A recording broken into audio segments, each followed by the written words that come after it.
I'm Matthew Holford, Tolkien Curator of Medieval Manuscripts at the Laudian Libraries in Oxford, and I'd like to introduce you to one of the library's greatest treasures. Without giving too much away at the beginning, this is one of our oldest books. It's one that's travelled the furthest distance, and it's had a reader who was so famous that you'll almost certainly have heard of him, even if you think you don't know anything about medieval history.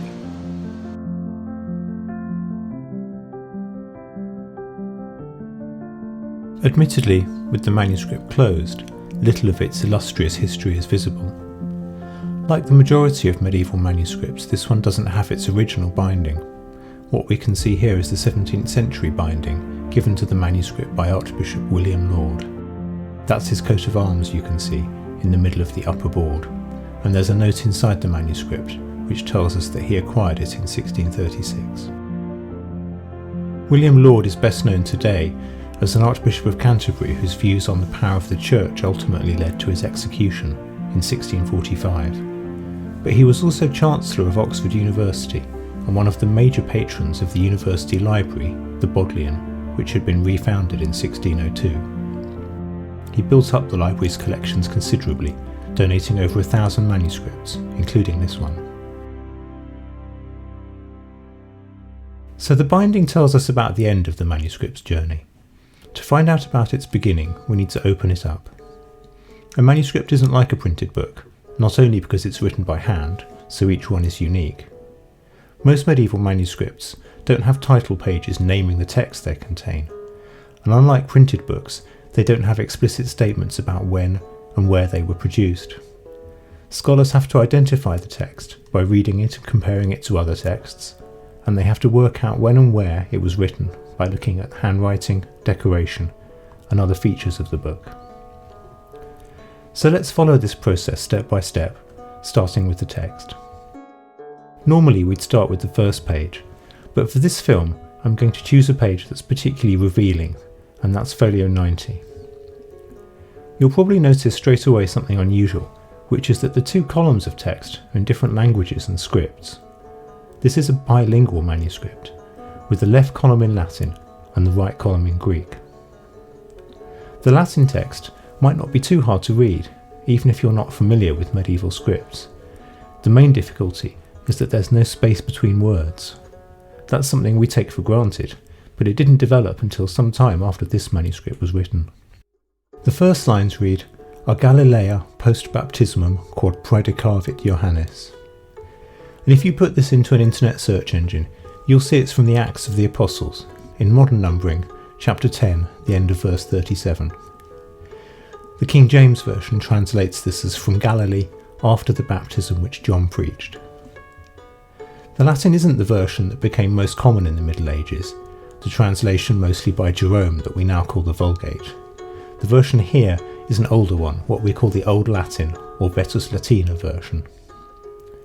The Greek text is also the Acts of the Apostles, and even without knowledge of Latin or Greek, it's possible to see that the two columns have been arranged so that the texts run exactly parallel, with usually only one or two words per line, with the Greek and Latin text being exactly equivalent.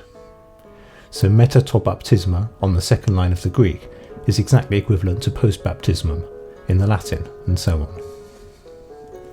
This was not an easy task to carry out, because the Latin text occasionally has a few words not found in the Greek, and vice versa. On these occasions, rather than leaving a blank space in one column, the Latin, or more rarely the Greek, was adjusted as necessary. That's important because it tells us that this manuscript, or at least the manuscript it was copied from, was the work of someone with a high degree of competence in both Greek and Latin. We can see that the Greek and Latin texts were written by the same scribe. It seems very likely that he was a native Greek speaker, and there are some clues to this in mistakes he occasionally makes in the Latin text. So to sum up so far, we're looking at a bilingual Latin-Greek manuscript of the Acts of the Apostles. Where and when was it written? As I said before, medieval manuscripts don't tell us explicitly about this, and scholars have to deduce it based on a manuscript's script, decoration, and physical characteristics. Using this evidence, most scholars have agreed that this manuscript was written in Italy around the year 600. It might have been written in Sardinia, based on a note at the end of the manuscript, and another possibility is Rome. The layout of the book, making it easy to match individual words in the different languages, and the fact that the Latin is in the left column, suggests that it was intended for Latin speakers who were trying to learn Greek.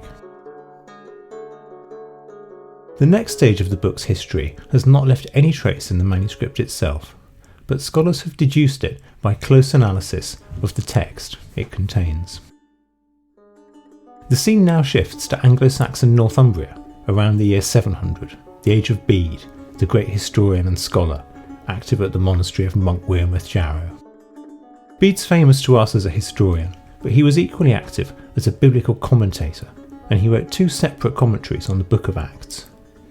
Scholars have noticed that one of the versions he quotes is so similar to the Laudian Acts that it must have been this very manuscript which Bede consulted. We have an example of this on folio 90 in the words "sicut unxit eum Deus," which are found only in this manuscript and which Bede quotes. So this manuscript had travelled from Italy, perhaps Rome, to England. And in fact there's nothing implausible about this. We've several records of Northumbrian monks in the 7th century travelling to Rome and bringing back manuscripts with them. This bilingual volume must have been enormously useful to Bede, whose knowledge of Greek was fairly limited, especially early in his career.